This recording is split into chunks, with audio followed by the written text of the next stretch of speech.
Hi, folks. Chris Voss here from the ChrisVossShow.com, the ChrisVossShow.com. Hey, we're coming here with another great podcast.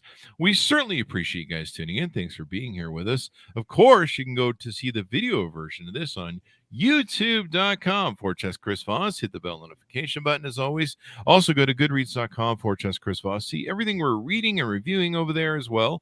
Go to all of our groups: Facebook, LinkedIn, Twitter, Instagram, TikTok, all those crazy places the kids are at. You can Google the Chris Voss Show and find it, or me, just about anywhere. Today we have a very interesting guest on the show. He is the CEO of a company called ScreamingBox, and we're going to be talking to him. Sometimes I think the podcast has been referred to in years as the Screaming Box. Chris Voss is screaming, but I'm sure his thing is more professional. He is the CEO of the company, and he has 30 years of very diverse business experience covering marketing, sales, branding, licensing, publishing, esports, gaming, software development, PR, social media advertising, SEO, SEM, contract electronics, manufacturing, and international business. That's a hell of a Tinder profile right there. As a serial entrepreneur, he has started, owned, and run business in the USA and Europe, as well as doing extensive business in Asia. Prior to ScreamingBox, he was a primary partner in building the Fatal Fatality gaming brand. There you go. And licensing program. I need to get out more. And ran an internet marketing company. I was referring to me getting out more. That wasn't in his bio. He founded the internet company marketing in 2002. His clients include Gunther Anchor, Qualcomm, Goldline, Tiger Text. CEO of ScreamingBox, he focuses on running of the business, strategic vision, marketing vision, operational efficiency, and business development, growing his large personal network. Welcome to the show, Dave Erickson. How are you? I am doing mighty fine. And yourself? Mighty fine. I'm doing very mighty fine. We had a lot of fun with your ScreamingBox. Sounds like I feel like I should introduce it when I say the line. Give us your plug so people can find you guys on the interwebs. Sure, you can find us at ScreamingBox.com. You can also find our podcast at podcast.screamingbox.com. And obviously, if you go into LinkedIn, you can find our company page by typing in ScreamingBox. And I must say, you have a most extraordinary background. People who aren't watching this on the YouTube version need to go watch the YouTube version. There's a lot going on back there. Yeah, well, I started my first business when I was 20. ScreamingBox is like my 12th company that I've owned. Wow. Some have gone for like 3 months and some have lasted 15 years. I've always been entrepreneurial. My family is entrepreneurial. And so I just grew up doing that. Wow. You got to love it. Are those Hot Wheels that I see on the left? Oh, yeah. I happen to have a collection of Hot Wheels. Maybe not the most valuable in the world, but, the ones I like are the ones I collect. There you go. I grew up with Hot Wheels. That was the era. I even remember Mattel. I mean, the Hot Wheels were better, but the Mattel was kind of interesting. I don't even know if does Mattel still make die-cast cars? No, and if you start, they've really taken marketing of Hot Wheels to a high level. There are many Hot Wheels groups, and they are out promoting Hot Wheels in some very innovative ways. There's a lot to learn from how Mattel is doing that. They're doing a great job on it.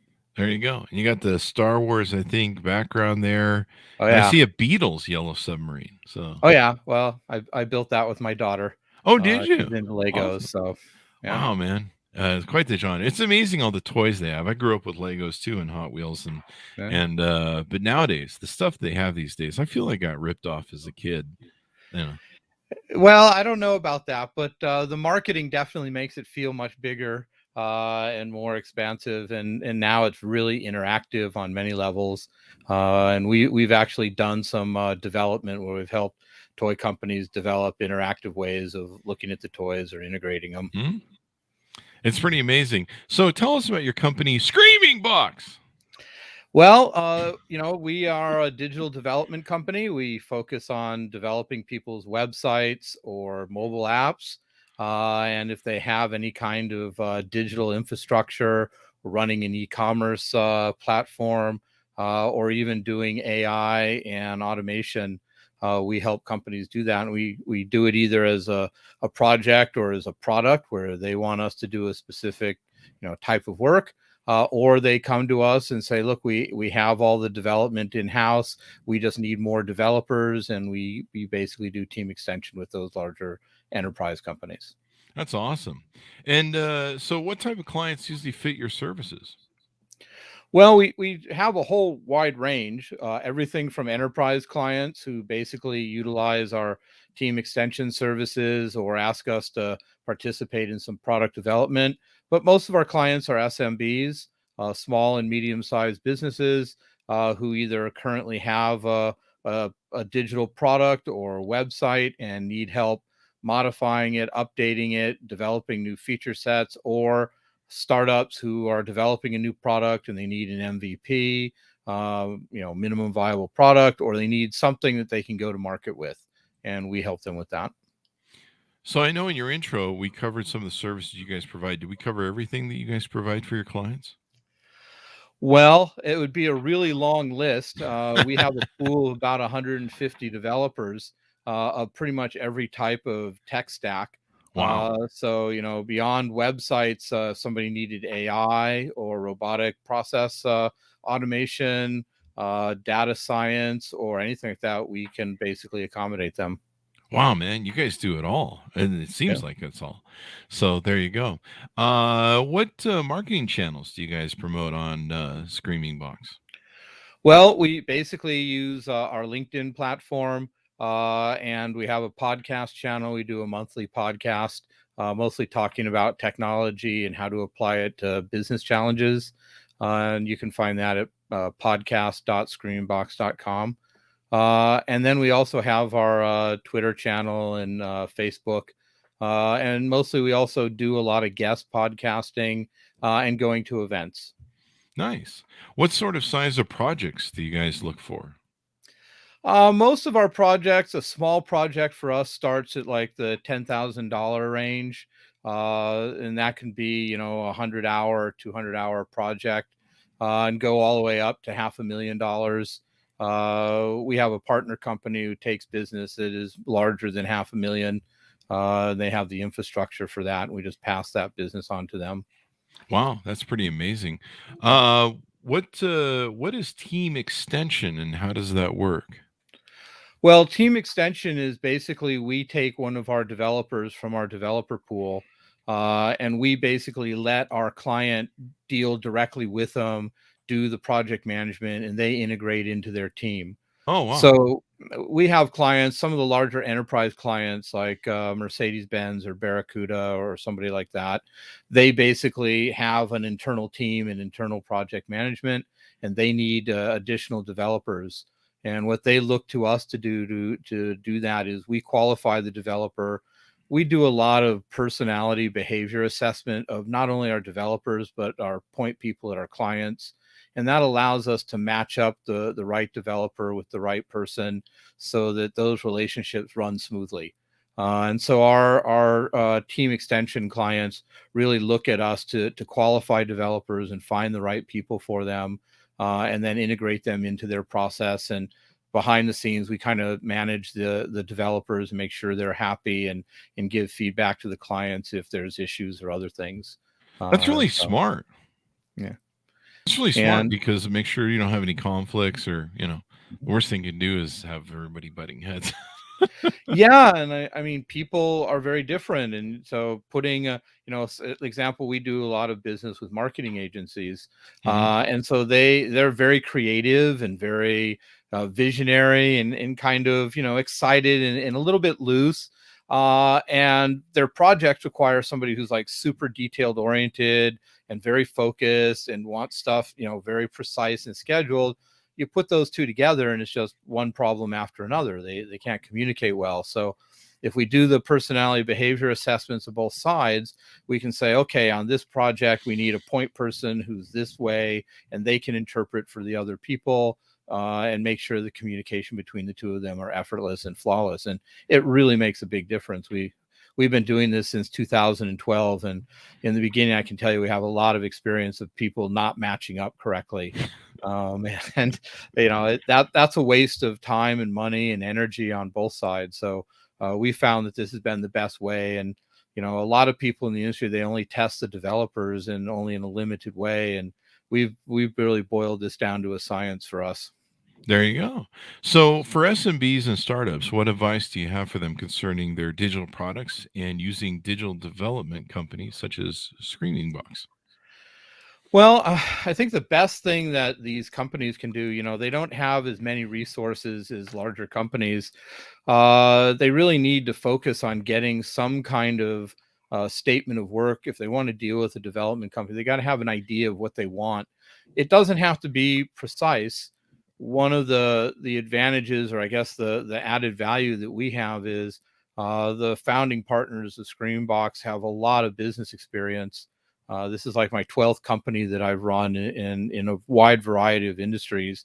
And most of our better clients, we spend a month or two on phone calls with them, really getting to understand their business and really determine how are they trying to solve their business challenges. And so a lot of our work is done in just trying to understand the client and trying to understand what they're trying to achieve. And so if these clients are able to communicate with us fairly quickly on the front end, these are our business challenges and this is what we're trying to do, and then work with us, we're able to provide them all kinds of technology solutions that will help automate their business, make it more efficient, and allow them to grow faster. That's freaking awesome, man. That is awesome. I mean, that's real key is understanding what the client wants to try and accomplish and stuff. What are some of the key things that make digital product development projects successful? Well, there's kind of stages. The first part I kind of described, you got to understand what the business challenges are. The second part is bringing in a really good UX team, user experience, who can, talk to all the stakeholders, the clients or the customers, the end users, the management, the people doing the processes, and understand what people really need out of the product. And once that's done, the developers then have a really good guideline for developing the product. And the other thing is to bring quality assurance in from the beginning. A lot of people make the mistake of they try to bring in quality assurance after a bunch of the code has been developed, and then they're just trying to fix bugs everywhere. We try to bring in QA from the very beginning to know what the goals are and to know how to make the product in a quality way, and to work with the developers to make sure that is communicated clearly with everybody and the client. And that's really important to bring all that in and to really organize the project in the beginning. That way, as it goes through, it just runs much smoother that way. Yeah, it keeps from creating messes that you end up having to clean up. So, what do you see as the future of your company and where your guys' growth is headed? Well, we think that people right now are reeling from the global pandemic, and they've discovered that they really need to strengthen their online presence. Hmm. And we see, we're really busy, and we see that people are looking for someone who can really help guide them in addressing their business challenges and making their products, their presence digitally sound and of high quality. And for us, we're growing the business based on small and medium businesses, Hmm. right? And a lot of our clients, they started with a digital product and now it's aged a little bit and they really need to update. The technologies are moving so fast Hmm. that you really need to update stuff on a fairly regular basis. And we see for us our growth in that area, helping SMBs grow their business with the new digital technologies that are coming out. Yeah, it's been really frustrating with a lot of people got caught with their pants down because they hadn't quite flipped over from brick and mortar to, Hmm. being fully online. A lot of restaurants, got caught where they're like, Hmm. oh crap, we need to get online ordering going and different menus and stuff. And even then, I was just reading, I think yesterday, this morning, they were talking about how more food delivery people want more food delivery. They're into that. Last night I went and worked out at this has been happening a lot on Yelp lately. I've Hmm. been I've been going out to places and they're closed and they haven't updated their online Yep. hours. They haven't I went out to Denny's after I worked out at like 3 o'clock in the morning And I went out to Denny's, which claimed on Yelp it was open 24 hours, and it was closed at 4 a.m. And I'm Yeah. like, you guys, do you guys understand what's going on in the world? The internet needs to be Mhm. updated on what the hell you people are doing. And I went to another store recently, and they closed. They changed their hours to close an hour early. And part of it is because of all this employee situation too. Yeah. And Yeah. so, people really got to get their online crap together, if you will. They got to get their websites right, their apps right, and they got to make sure everything's, like you said, updated, because Mhm. you lose business when you don't, because you're like, well, I'm not going there. I don't know what the hell they're doing this week. Yeah, and even the more important, is content. Mm-hmm. Right? People aren't used to having to display their products or their Mm-hmm. food or anything in such detail. But now a lot of the sites, because the technologies are so advanced, like 3D, doing 3D photo scans of food or products and putting up really good product with great product descriptions. We do a lot of content. I've had a marketing company since 2000, and all we specialize in is just writing content Mm-hmm. for businesses, product descriptions, technical content, white papers, all that type of stuff. The content's so important. We've actually had projects where we got involved in the project, and the limiting factor of the project ended up being the content. We finished all the development. We were just waiting for the client to bring on the content to do the content. And sometimes they come back with pictures that aren't that professional, and we have to say, look, if you really want to do business, you're going to have to make really professional photos and other things. So we try to help businesses do that and provide that content. But that's really important for businesses nowadays. If you have a physical product, it's got to be really well documented, well photographed, described nicely. That whole industry of content development is just as important as the digital development. Yeah, it's quite extraordinary how people just are not up to it. And even we've been in this coronavirus thing for almost 2 years now. Yeah. Um, and like I've just been having the worst time lately. Like, it sounds like I eat all the time. On Yelp, I'll usually look for their menu, and I'll click the menu button, and yeah, I'm usually looking for pictures. In fact, if your pictures are good, I'll go to you on Yelp. But if your Mhm. pictures really suck or the food is presented Mhm. poorly, I'll be like, yeah, it's probably an indication how it's going to taste, and that's actually usually right. Yeah. But I've been going to people's websites. In fact, I went to one recently because I couldn't find their location. They have really bad signage, and it's hidden between a bunch of different things, other competing businesses. And I went to call them, and their phone number is disconnected. So I just Yeah. went to the Five Guys, just right across the street from them. Mhm. And later, I found out where they were at. The Five Guys are like, yeah, they're over there. They're just kind of this. It looks like an office entrance, and their sign's so freaking high, no one can see it. And so I ended up messaging him, and I was like, "Hey, man, are you guys like open and stuff?" And they go, "Yeah." And I'm like, "Why is your phone number?" I looked on their website, and they didn't Mhm. even have a phone number on their website. I'm like, "Well, what the hell's going on? Like, are you guys a Yeah. company or?" And so I had a conversation with them over Instagram. I think that's finally how they didn't have an email on their website. And I go, hey man, what's going on with you guys? I tried to find you guys and ended up eating at your competitor place across the street. And they're like, oh yeah, we're switching to online orders. And I'm like, so you took down your main phone that people can call you and they can't find you? I'm Yeah. like, what is going on, people? And they actually told me, they're like, we're transitioning to online orders. I'm like, you still should have a main phone. It's just insane, man. Just Yeah. insane. You go to these websites and they'll have oh, we make chicken, and you're like, oh, do you have a picture of that? What's that look? It just sells, Yeah. you know. But it's also, even businesses that are focused on like B2B businesses, Hmm. they're dealing with supply chain issues and other things, but at the same time, they need to sell the product they do have, and they're not able, a lot of a lot of B2C business is now consumer direct, Hmm. right? It moved from retail into consumer direct, and a lot of companies, they said, oh, well, we'll address this, and they put up kind of a minimum e-commerce site to sell directly to the customers, but they don't want to piss off their retail, so they can't make the prices too low. But then they got more business than they expected. We have a couple of clients where their e-commerce site was just completely overwhelmed in the last 6 months with orders. Wow. And now they're trying to gauge their business and grow their business through their online presence. And now the retailers are having a balance issue. So it's pretty tricky right now. And so we've been able to assist companies by giving them, a little bit of predictive sales ability, and to try to figure out how they can manage their flow of product and manufacturing. It's all a lot of really interesting business challenges now, and we look forward to using technology. And for us, it's a challenge because it's moving so fast. We're having to learn all the time.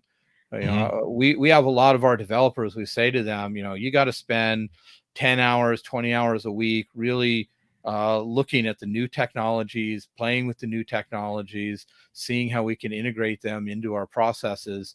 And our clients are the same. We're able to bring to them, hey, there's this new technology, and then have a discussion with them. Hey, is it worth trying? Is it something that we have experience with? Is it something that would help their business? But it's just moving so fast. It's very interesting and quite challenging as well. Yeah, and I don't think the genie is going to go back in the bottle. I think more and more people are going to want to be ordering online now than ever. And oh yeah, once they're addicted to it, they're addicted to it. Yeah, and the technologies are all pushing it that way. They don't want to go back to a lot of others. So now that the restaurants got good POS systems in that can manage their online orders, the restaurants are finding, it's more profitable to do that than to have a bunch of people in staff and to have large square footages. There's other restaurants who are the exact opposite. They got a great patio, and particularly in places like Southern California, they do a lot more business on their patio than they do online, depending on where they are. But if you're in the Midwest, wintertime shuts everything down for sure. Yeah. And then it's all online. So the business are going to have to be flexible. We have a client who does inventory for bars and restaurants, for liquid inventory, to make it so that the owners can do their inventory really fast and have a lot of predictive inventory tools in there, so that they know what to order and when to order it, and to manage all that inventory. That's just going to get more and more precise for more and more industries, not just liquids, but solids, but also objects and other things. Inventory control is now critical because the supply chains are so screwed up. Yeah, the supply chains are going to be screwed up, I think, till mid next year. At least that's what they're saying. I wouldn't be surprised if it goes longer than that. Yeah, most likely. I mean, it is kind of interesting. I've seen the consumer pricing or the consumer confidence index, I think, was the thing that fell, or consumer spending. So I think they're starting to pull their money back. So I guess we'll see how it goes. One thing that has been interesting to me that I think more businesses need to talk about is how secure their places of business are. Correct me if I'm wrong. I literally was going out to my favorite spaghetti place, and I've been meaning to go out there for 2 weeks. So I've been trying to go out there, but they actually had to cut their hours down to 4 hours a day, because they're here in Utah. We're really having problems with the thing, and they're new business. So I was literally driving over there, and I looked on their Instagram to check their hours, because they've been moving around on me. And they literally said, the whole place came down, or with one of their employees came down with COVID, and of course exposed the whole employee base, and they were shutting. And I was just like, wow, I could have been over there any day this week, sitting in their lobby and stuff. And so now what I'm looking for, if I ever go over there again, because that was like someone getting shot in a store, in a restaurant. People don't come back. And I think if I do go over there, I'm gonna just have my stuff sent out to me on the patio, but which won't work in winter. But what I'm interested now is what have they done to keep that from happening again, and what are they doing to protect me? I wonder if more businesses need to put online what sort of security procedures they're using for COVID. I think it's important because, I'll be really honest. I kind of like going into a restaurant and seeing all the cooks in the back and all the waiters wearing masks, because I know that they're not sneezing in my food. They're not putting, their they're whatever, that's just standard hygiene, right? Mm-hmm. And now that everybody's kind of doing it, if I go into a restaurant, I don't see the cooks wearing masks and stuff like that. Yeah. I'd rather not eat there. It's just my Yeah. personal preference. I kind of like the cleanliness of it, and to be really honest, as much of a drag as masks and all that stuff are, Yeah. I haven't had a cold or flu in 2 years. Yeah. You Kind and of me. nice, right? Yeah. I haven't been out of work for sick, laying in bed because so it's kind of nice. When it relaxes, it's gonna, people are gonna be sick all the time again. I don't know. I kind of like the idea of going into a place to get food and not have to worry about that as much, right? Yeah, I've Kind of had a nice. few friends that are starting to get the roundabout cold flus that are coming around, and Yeah. everyone freaks out because they're like, "Is it cold or is it COVID?" It's Yeah, like, yeah, and then you got to go stick a brain scraper up your nose, and that's yeah, never fun. So, yeah, that's you know, Fridays around here. That's fun for us. yeah. We get bored. We get bored easy. But So, that security also goes beyond that. I mean, now that a lot of these places are putting all their business online and doing mhm, e-commerce, getting hacked and having basic security protocols in place, a lot of businesses they don't know how to do that, or they just do the basic development, and afterwards they don't have a DevOps expert come in and really lock down their website and make sure there's no backdoors and that all their password processes are there. And people are going to find more and more online crime happening, yeah, and they're seeing that, and that's one of the things that we work with our clients on a lot is really making sure their digital products are secure, mhm, because nobody likes to get hacked and nobody likes to have transactions stolen and data messed up and all that kind of stuff. yeah. It's really embarrassing for your business whenever the Mhm. hacking takes place. I know ransomware is really huge too. Yeah, that's a real big problem that's really growing much faster than people realize. And they build these systems where it's based on a single platform, and they shut that platform down with ransomware, and their business is dead, right? Yeah, And they don't have backups. They don't have the ability to move the business to another URL or anything. They're just completely locked out. But there are ways to deal with that, and there are precautions that can be taken and technologies that can be utilized to make it secure. Just, a business has to think about it and have to make it a priority. And if they're working with a development partner, they got to make sure that the development partner can help them with that. prevention is the best cure. That's Yep. always Yep. the thing. So, anything more we need to touch on or plug about your business? Well, we're here to advise businesses and how they can use technology to grow, and we look forward to working with any kind of SMB and enterprise company, either digital development or team extension, and to help them develop digital products. And the world is not as dark as it seems, and we look forward to building good product that make the world a better place for everyone.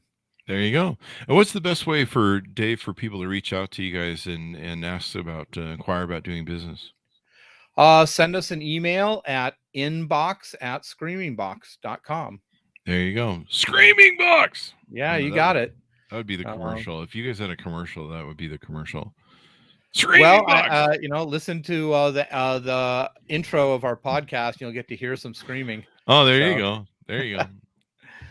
Use Screaming Box to keep from doing more screaming than you would if you didn't. I don't know. I don't know. That's a well, motto. that's kind of how the name worked. We were all tired of the frustrations of bad development, and we wish we had a box we could just like scream into, and all of our problems would be solved. And all of a That's sudden, it was like, hilarious. well, that's how we do it. Screaming Box.